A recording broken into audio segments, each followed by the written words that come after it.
Y vamos a dar ahora sí. Hola, ¿qué tal? ¿Cómo están? Muy buenas noches a todos. Bienvenidos una vez más a una clase de la Fundación Orahaim. Les agradezco mucho el que se conecten, el que participen en este estudio semanal. Como ya se está haciendo costumbre, estamos nosotros estudiando la parashá de cada semana. Para las personas que nos están viendo por el canal de YouTube, les comentamos que la parashá es una porción semanal de la Torah, es una lectura que se hace de manera semanal y es una porción semanal de la Torá, la cual se realiza durante todo el año con el objetivo de poder estudiar toda la Torá en el año completo. Cada una de las porciones de la Torá tienen un mensaje especial, vienen a enseñarnos un mensaje totalmente innovador, un mensaje actualizado, nos dan una guía, una ordenanza, una orientación práctica para la vida. Y es por eso que es muy apropiado que el no judío, el neomonoteísta, tome un espacio de la semana y medite, estudie sobre estas lecturas, sobre estas parashot, o esta porción semanal de la Torah. Para las personas que se están conectando por primera ocasión, que es la primera vez que ven este tipo de conexiones, la Torah no solamente es el libro del Pentateuco, como comúnmente se conoce, es también todo un conocimiento, es un saber. Aunque cuando nos referimos a la porción semanal y a la lectura, en efecto sí nos estamos refiriendo a un libro en específico de esos 5 libros que comúnmente el mundo no monoteísta conoce como el Pentateuco o el Antiguo Testamento, que forman parte del Antiguo Testamento. Hoy vamos a hacer nuestro estudio con base en el capítulo número 16, versículo 1 al capítulo número 18, versículo 32 del libro de Números. Libro de Números, capítulo 16, versículo 1 al capítulo 18, versículo 32. Esta es la porción semanal de la Torah. Es decir, esta es la porción de estudio de esta semana. Y esta parashá, a manera resumida, ¿de qué habla? Bueno, habla del evento cuando Korach induce a un motín, a una rebelión, desafiando el liderazgo de Moshe y la entrega del sacerdocio a Aarón, su hermano. Korach induce a un motín, a una rebelión en el pueblo de Israel por la entrega del sacerdocio a Aarón. A esta rebelión se suman 250 miembros, 250 personas, pero no cualquier persona, son miembros distinguidos de la comunidad, de Israel, que son líderes de sus tribus y que ofrecen algo llamado el Santo Ketoret, que es incienso, en grandes palabras, que ahorita no vamos a hablar exactamente qué es el Ketoret y para qué sirve, lo vamos a dejar como esta parte que es el incienso, perdón, para probar que son meritorios del sacerdocio. Es decir, que dice la disputa radica en que Moshe va a nombrar como sumo sacerdote a su hermano Aarón. Entonces, Korah es el nombre de la persona, como se llama nuestra parasha esta semana, Korah, incita a un motín, incita a una rebelión en contra de Moshe por este nombramiento y dicen, vamos a hacer una prueba, ofrezcamos incienso delante del Creador para probar que también nosotros somos meritorios del sacerdocio. Sin embargo, Moshe advierte que es un error su prueba y que Akadosh Baruj Hu mostrará su voluntad, la cual fue que la tierra se abriera y tragara a los rebeldes, mientras un fuego consumía las ofrendas del Ketoret. Una subsiguiente plaga es frenada por la ofrenda de Ketoret de Aarón, de el que era o el que iba a ser nombrado sumo sacerdote, y su vara milagrosamente florece con almendras para probar que su designación como sumo sacerdote es de origen divino y no es una elección por compadrazgo y nepotismo, como podríamos pensar en nuestros tiempos, que así dice, no, pues es que es el hermano del jefe, pues por eso subió, ¿no? Que dijeron es el hermano de Moshe, pues por eso subió, como ahora pasa en las empresas, no es muy común de, ¿por qué le dieron el puesto? Ah, pues es que es la hija del patrón, por eso, o es el primo del dueño, o es familiar y así, ¿no? En el caso de esta parasha, parecería que estamos viendo algo similar, sin embargo, la Torah misma explica que en realidad no, que el milagro de la vara de almendro de Aarón viene a testificar que la designación como sumo sacerdote es de origen divino. Dios indica, además de todo esto sucedido, las leyes de Terma, las ofrendas de cada su cosecha de grano, vino y aceite de oliva, y todos los primogénitos del ganado ovino y vacuno, junto a otras dádivas específicas entregadas a los Kohanim, es decir, a los sacerdotes en el templo o en el Mishkan, ¿de acuerdo? Digamos que de manera general, esta es estos son los acontecimientos que suceden en la parasha de esta semana. Sin embargo, como todo en la Torá, no está colocado de manera simple y tiene un propósito en específico y una enseñanza que darnos para la vida práctica. Y este es el objetivo de la reunión de esta semana, conocer cuál es el mensaje que la parasha nos está dando en esta semana. Primero, hay que tomar en cuenta y tenerlo bien presente siempre que una parasha no se encuentra desvinculada de la parasha anterior. Es decir, que la porción de la semana de esta semana, la porción semanal de esta semana, no se encuentra desvinculada de la porción semanal de la semana anterior. Aunque pareciera que están abordando temas completamente distintos y que están hablando de otra cosa, la semana pasada hablamos de los 12 espías que Moshe mandó a la tierra prometida, a la tierra de Canaán, para observar cómo era la tierra y cuáles eran los retos que le enfrentaría para poder conquistarla. Y después regresan estos 2 espías con mensajes totalmente negativos. 10 de los 2 espías dicen es imposible, no vamos a poder conquistarla. Y 2 de esos 2 espías dicen no, claro que sí podemos. Claro que es una tierra hermosa, es una tierra bella y vamos a poder vivir en ella. Y tiene un mensaje que abordamos la semana pasada, el cual más adelante vamos a vincular. Lo estoy trayendo a cuenta porque esta parashá no se encuentra desconectada de la parashá anterior. Está muy vinculada y ahora vamos a ver por qué. ¿Cuál es la primera enseñanza que podemos traer en la parasha de esta semana, en la porción de semanal de la Torá de esta semana? Bueno, primero, que la discusión y el debate en el monoteísmo de la Torá siempre es existente. Siempre existe discusión y debate en el monoteísmo de la Torá. A diferencia de otros sistemas de creencias o religiones, en el monoteísmo de la Torá, las discusiones entre sabios de el pueblo de Israel son más comunes de lo que nosotros pudiéramos creer. E incluso son muy bien aceptadas y recibidas y promovidas por el pueblo de Israel para poder llegar a una comprobación del conocimiento. A diferencia de otros sistemas religiosos que si está escrito en la Biblia es correcto y no lo tienes por qué cuestionar.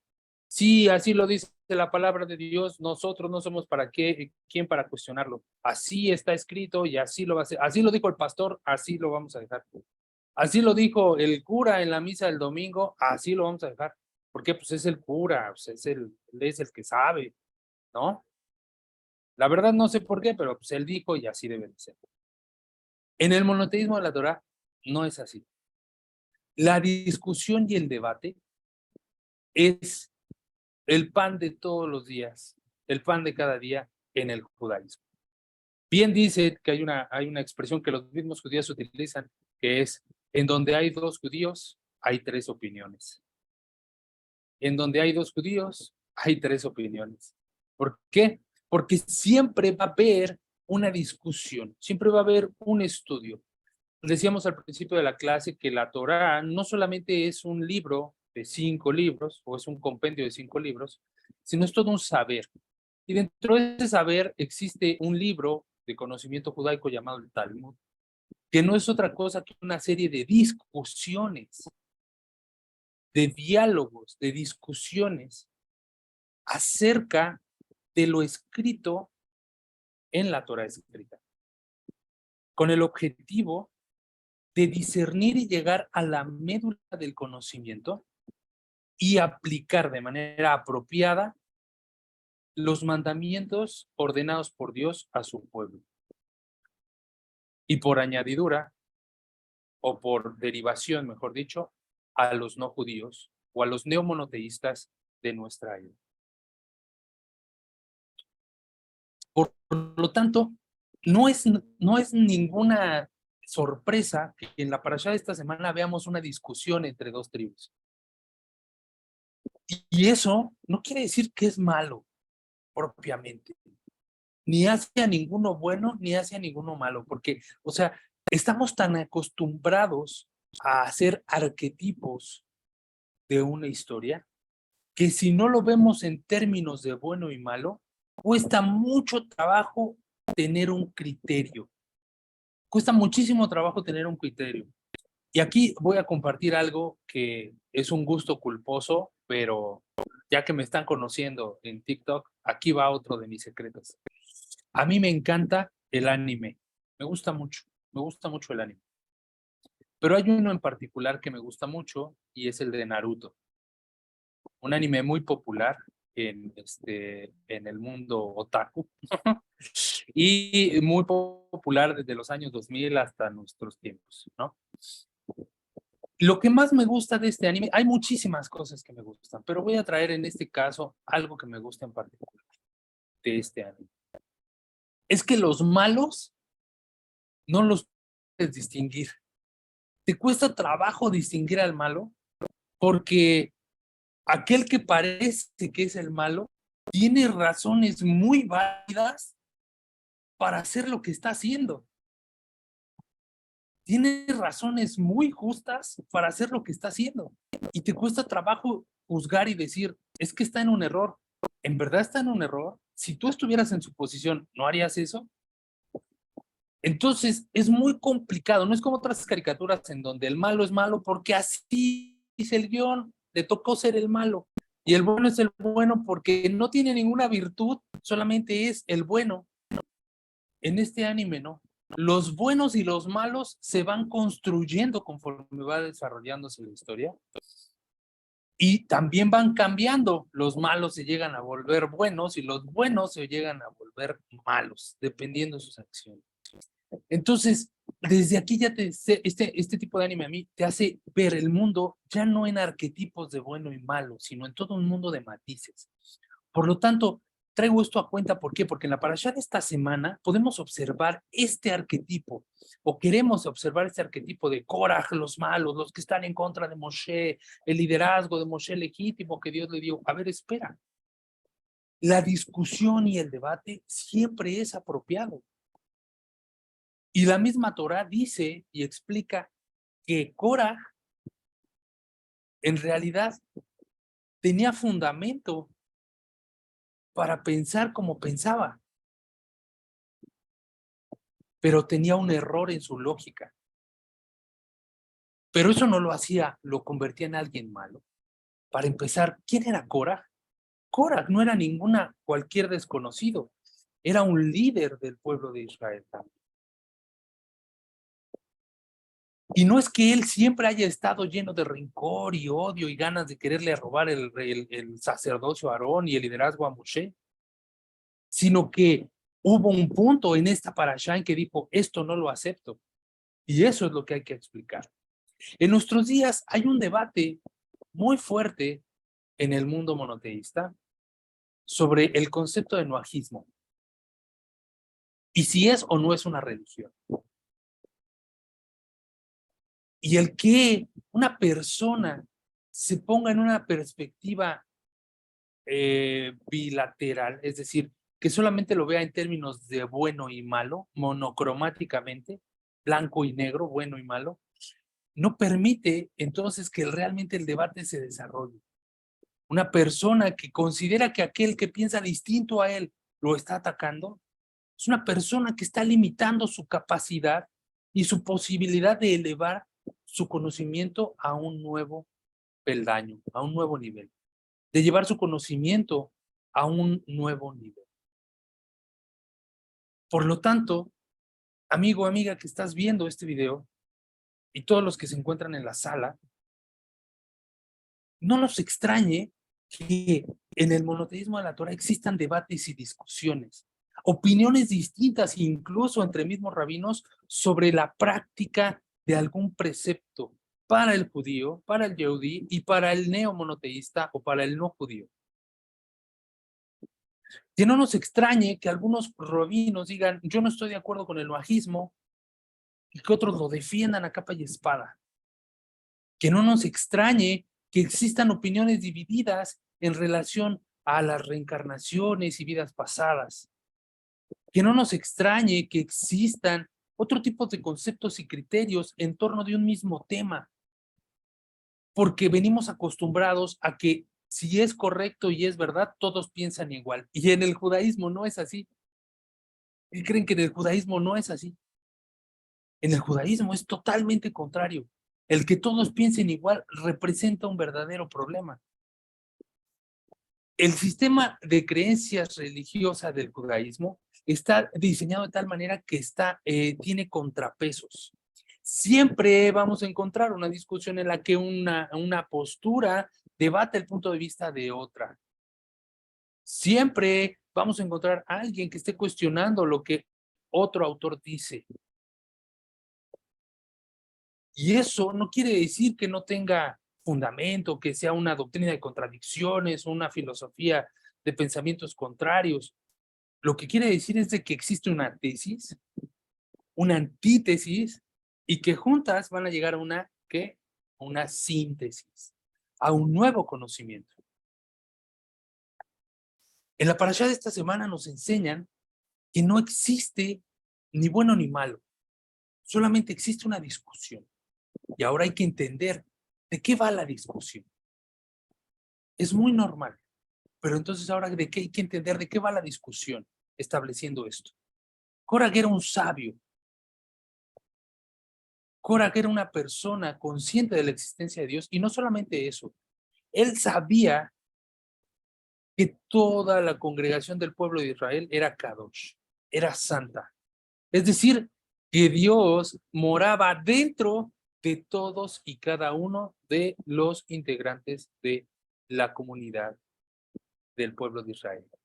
No había nadie que no tuviera la esencia de Dios dentro.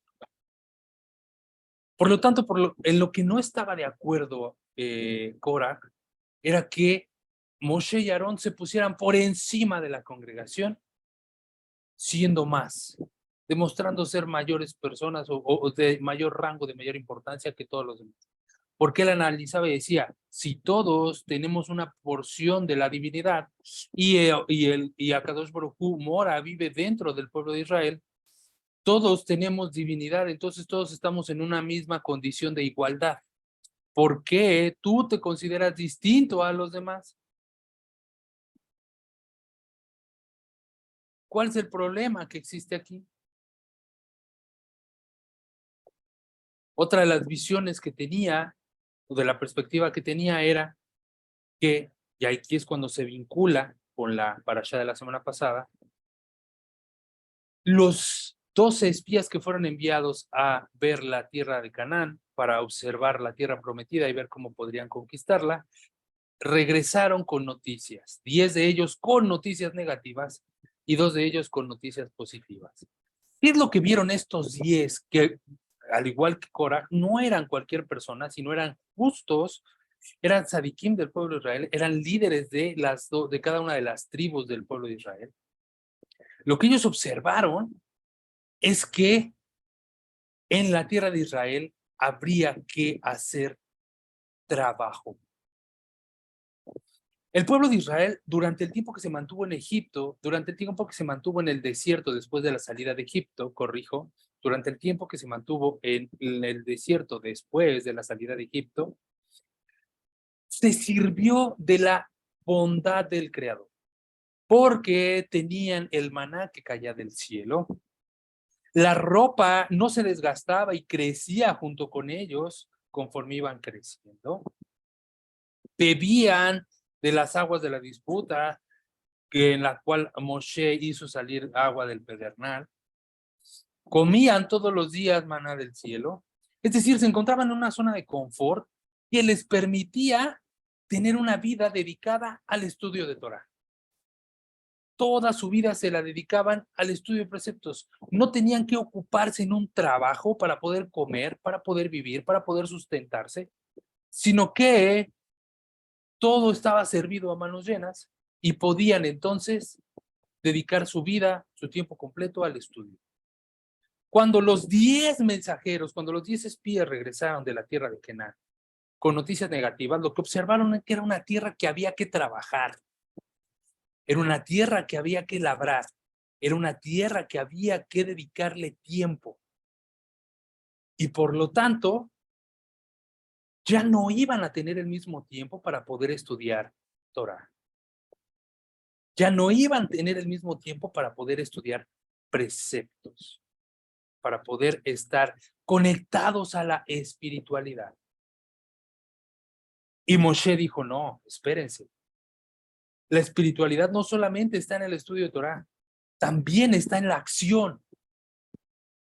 Tenemos que sumergirnos en el mundo material también.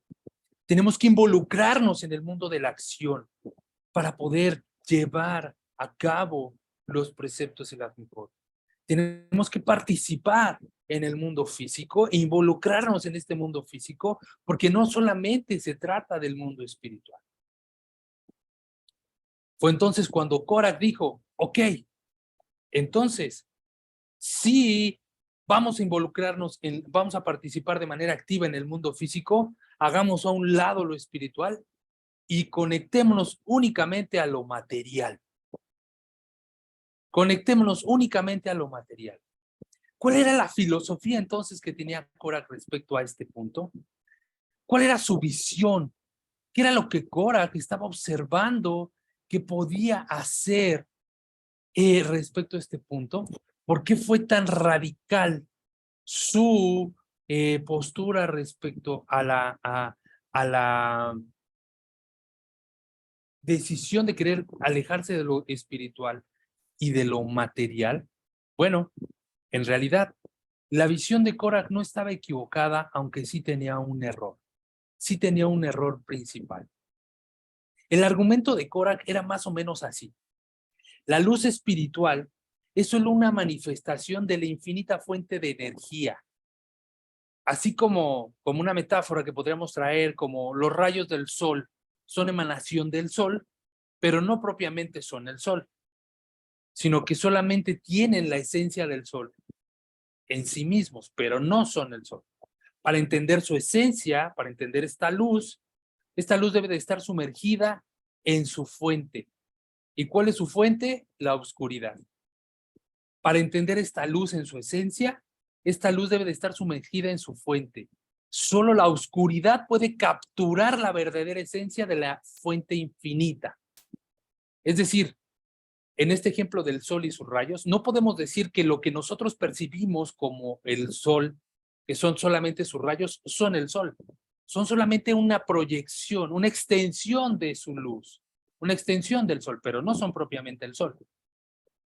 Para poder entender al sol tendríamos que estar directamente en su esencia, inmersos donde está él.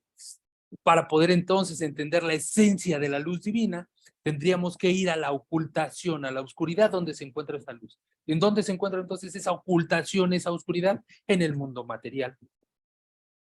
En el mundo material.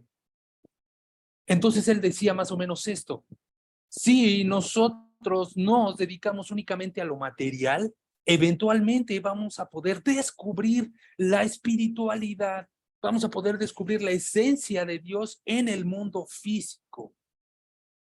Vamos a poder descubrir lo elevado, lo divino en el mundo material. Por eso no importa si nos desconectamos de lo espiritual, si estamos totalmente inmersos en lo material, porque eventualmente vamos a darnos cuenta que esta actividad, nos vamos a dar cuenta cómo todo proviene de esa esencia, de esa luz. Proviene todo de esa fuente. No se necesita la luz espiritual, decía Korah. No se necesita inspirar a las personas para que busquen la espiritualidad. No se necesita que se aferren a esa fuente que está en los cielos. No se necesita inspirar a las personas para que se alejen de las tentaciones materiales. Lo que se precisa es que gracias a lo físico se represente la ausencia de la luz espiritual y que por lo tanto la gente comprenda que la luz se encuentra dentro de lo material, de la infinita fuente de la oscuridad. Un pensamiento bastante acertado, en cierto modo, porque es correcto que la luz infinita del Ein Sof se encuentra en la ocultación. Y esto lo hemos estudiado muchas veces. El creador se encuentra en lo oculto de este mundo. No se encuentra revelado, se encuentra velado, se encuentra oculto, se encuentra en un estado de ocultación. ¿Y cuántas veces no hemos dicho nosotros tenemos que reconocer al creador a través de lo físico, a través de todo lo material? ¿Cuántas veces no hemos dicho nosotros tenemos que desarrollar este mundo físico para poder conectar la espiritualidad? En esencia parecería que Korah no hay error en su lógica. Sin embargo, la Torah responde y dice, no, sí hay un error. Sí hay un error en la lógica en su analogía, en su lógica de Korah. Estaba equivocado porque para entender la verdadera oscuridad, sí o sí se necesita la luz divina. Es decir, se necesita la conciencia de la existencia de la divinidad, que esto hace una metáfora a la luz. Sí, por supuesto que lo material es la más grande manifestación de la esencia de lo divino, porque claro que podemos decir nosotros como monoteístas que todo el mundo físico es una manifestación clara de la existencia del Creador, porque Él es el que sostiene y dirige todo lo que existe. El mundo físico es una representación, es una manifestación de su existencia. Sin embargo, el no tener la conciencia de esto no permitiría que la persona reconociera la luz en sí. Solo cuando permitimos que la Torah ilumine la vida con su luz espiritual, con su deseo de santidad, somos realmente capaces de apreciar que lo material es una expresión de la esencia de Dios. Solamente cuando nosotros tenemos la conciencia de que este mundo se dirige y se conduce por una esencia divina, es que entonces podemos apreciar esto. Y eso se necesita estimular, se necesita estudiar, se necesita profundizar constantemente. Se necesita estar consciente constantemente de que la esencia de las existencias, la causa de todas las causas, es la divinidad. Sin embargo, si partimos al revés de solo contemplar lo material y meternos únicamente en lo material, no podremos tener esta conciencia de revelación de lo divino. ¿Por qué no lo podremos apreciar? La persona estará desvinculada de lo espiritual. Esa era la falla en la lógica de Korah. Para explicar mejor esto, porque con suerte puede estar todavía críptico, vamos a traer un ejemplo un poco más gráfico. Esta enseñanza se revela muy bien, o la revela muy bien el hasidismo, la Hasidut, en el nombre propio de Korah. Y para esto vamos a ver, vamos a observar cómo es que se escribe el nombre de Korach. Korach, como ya lo dijimos, es un nombre. Y se escribe por medio de una Kuf, una letra Resh y una letra Haf. Aquí en la parte de arriba lo podemos ver. Para aquellas personas que no están familiarizadas todavía con este tipo de alefato, estas son letras hebreas y este es el idioma original en el cual se escribe actualmente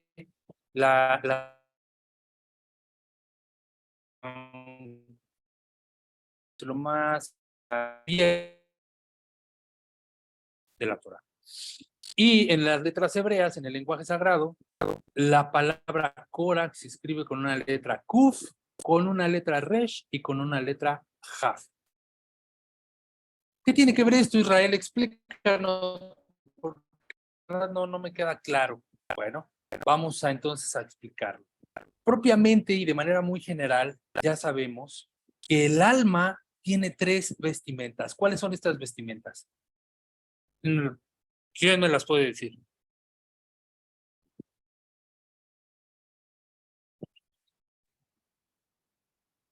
Las 3 partes que constituyen el alma. Las 3 vestimentas que constituyen el alma. Las 3 vestimentas que hemos dicho que el alma tiene. Pensamiento, palabra y acción. Perfecto, estimada Alma, muy bien. Pensamiento, palabra y acción. Recordemos que la forma en cómo se expresa o se manifiesta el alma en este mundo es por medio del pensamiento, la palabra y la acción. El pensamiento, ¿por qué es el primero? Porque es el que se encuentra más pegado al alma. Es el que se encuentra de manera intrínseca al alma, más ceñido a la proximidad del alma. Cuando una persona está viva, constantemente tiene pensamientos. Y la persona no puede decidir qué pensamientos tener. Los pensamientos llegan. Los pensamientos llegan solos. Lo que la persona sí puede decidir es qué pensamientos contemplar. ¿Qué pensamientos dedicarle tiempo para contemplar, para analizar, para clavarse en ellos? ¿No? ¿A qué le vas a estar dando vuelta a la mente? Los pensamientos impactan directamente al alma. Se encuentran vinculados directamente al alma. No puedes discriminar o no puedes evitar tener buenos o malos pensamientos, lo que sí puedes decidir es qué pensamientos contemplar o no. Después, la segunda vestimenta del alma es la palabra. Es decir, aquello que estoy pensando lo verbalizo, lo exteriorizo. Pero ¿cuál es la diferencia entre el pensamiento y la palabra? Que aquí sí lo puedo pausar, que aquí sí lo puedo detener. El pensamiento es algo que está constantemente bombardeando al alma, que está en constante conexión con el alma. Solamente puedo yo discernir y puedo separar cuál contemplo y cuál no. Cuando hablamos de la palabra, entonces ya puedo yo verbalizar, pero cuando yo verbalizo, puedo pausar, puedo detener mi hablar. Tengo un poco más de control y está un poco más distanciado del alma. Es decir, ya tengo más de manera en conciencia, ya tengo más el control de mis palabras, ¿no? Aunque a veces, bien decía Joaquín Sabina, por decir lo que pienso sin pensar lo que digo, más de un beso me dieron y más de un bofetón. Sin embargo, hay otros que sí pueden contener sus palabras y sus pensamientos, entonces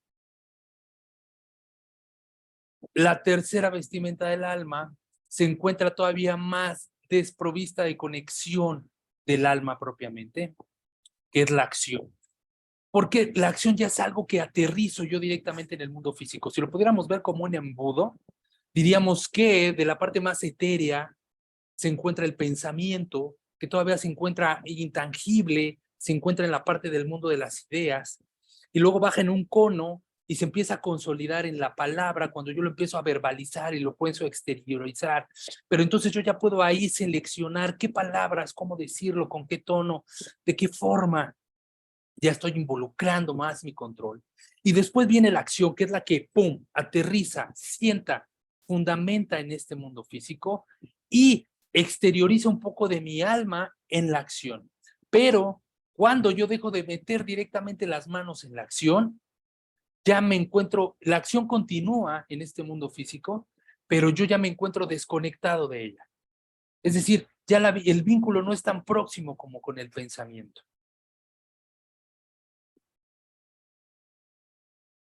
Para poder entender esto, el Rebbe de Lubavitch nos explica que la letra Hey expresa las tres vestimentas del alma. Y en la imagen que tenemos aquí, la letra Hey se encuentra representada ¿por qué? Por tres líneas. La primera línea, la línea de arriba que se encuentra en orientación horizontal, es la línea del pensamiento, la línea del mundo de las ideas. La línea en vertical, que está conectada a la línea horizontal, es la línea de la palabra. Entonces, si se dan cuenta, el pensamiento y la palabra siempre están más vinculados. Pero la acción se encuentra completamente separada, que se representa por la tercera línea que se encuentra del lado izquierdo, y se encuentra separada de las otras dos, pero en el mismo nivel. Si se dan cuenta que se encuentran en el mismo nivel, todas tienen el mismo piso, por decirlo de alguna manera. Se encuentran en el mismo piso. ¿Esto qué representa? Un equilibrio perfecto. La expresión de un alma completa es la expresión de un alma que encuentra el equilibrio entre el pensamiento, la palabra y la acción. Es decir, que no solamente dedica su existencia a lo espiritual, que vendría siendo el pensamiento y la palabra, sino que también se involucra, se sumerge en la acción del mundo físico. Es consciente de que no puede desarrollar toda su espiritualidad si no se involucra, si no se inmersa en este mundo material. Es un equilibrio lo que encuentra. Ahora, si nos vamos a ver el nombre de la palabra Korah, la primera letra con la que empieza es con la letra Kuf. Y la letra Kuf está compuesta de las mismas tres líneas. Si se dan cuenta, son las mismas tres líneas, pero modificadas, distorsionadas. Está la línea de arriba que representa el pensamiento. Está la línea lateral de la derecha que representa la palabra. Pero en este caso se encuentra la línea de la acción que se encuentra mucho más prolongada, más hacia abajo que en la letra G, que en yuxtaposición con la letra G, que se encuentra al mismo nivel. Esta letra representa justamente la expresión de Korah, de cómo decía, dejemos a un lado lo espiritual y solamente aterricémonos en lo material. Pongámonos en lo más bajo, en lo más material de este mundo para poder revelar la divinidad. Cuando la letra G viene y nos enseña que no, espera, todo debe de tener un equilibrio, todo debe de estar correctamente equilibrado, hasta en una discusión, hasta en un